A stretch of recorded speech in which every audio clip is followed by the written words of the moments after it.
Le temps est à présent venu d'aborder le quatrième et dernier volet de ce reportage consacré au 97e Bruxelles Motor Show. Cette édition du Petit Salon se déroule du 19 au 27 janvier 2019 au Bruxelles Expo du Heysel. Cette fois, nous nous rendons dans le Palais 3 et plus particulièrement sur le stand de Kia. Bien, Monsieur Vandenberg, bonjour, bienvenue sur MCA, merci de nous recevoir.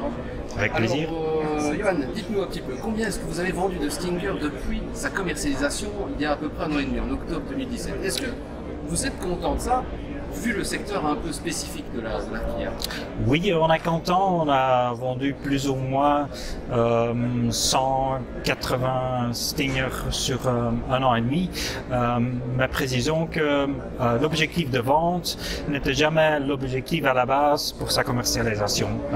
L'idée de Stinger était vraiment de donner un peu plus d'image à la marque Kia, de faire de sorte à ce que la marque soit reconnue dans la rue d'une autre façon. Effectivement, je constate quotidiennement un accueil du public aussi curieux que chaleureux vis-à-vis de la Stinger. Comment le réseau l'a-t-il accueilli au tout début lorsqu'on a annoncé son apparition? D'une façon très enthousiaste évidemment, parce que la plupart des concessionnaires Kia sont aussi des enthousiastes automobiles, et je ne cache pas qu'on a livré pas mal de Stinger en jaune, même en version GT, à des concessionnaires qui ont dit voilà, c'est une voiture pour le garder, on va pas la vendre.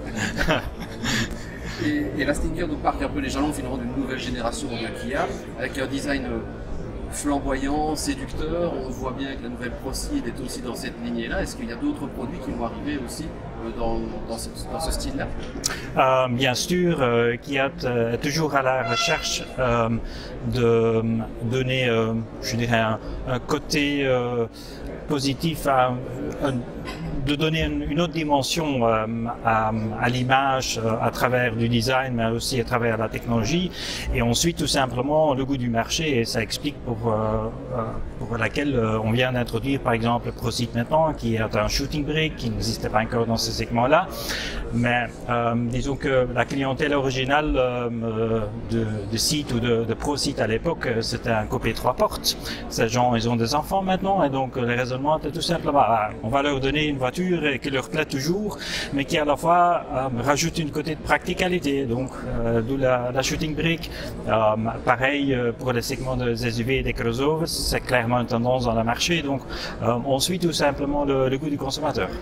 Et alors, aussi, parlons un peu aussi motorisation. À côté du gros 3 litres 3 V6 biturbo de la Stinger, qui consomme un petit peu quand même, hein, c'est logique, Kia dispose d'une gamme de véhicules plus éco-friendly, avec les Soul EV, les Niro hybrides, plug-in hybride, la e-Niro, l'Optima FEV, l'Optima SW FEV. Donc la gamme de véhicules énergie alternative est complète en carrosserie, en termes de mécanique aussi. Qu'est-ce qu'on doit encore s'attendre à voir arriver dans les prochains mois? Je peux évidemment pas vous donner des détails concrets maintenant des voitures à lancer, sinon la concurrence serait informée aussi, mais je peux vous dévoiler que d'ici 2025, Kia va encore introduire 26 modèles avec une propulsion alternative.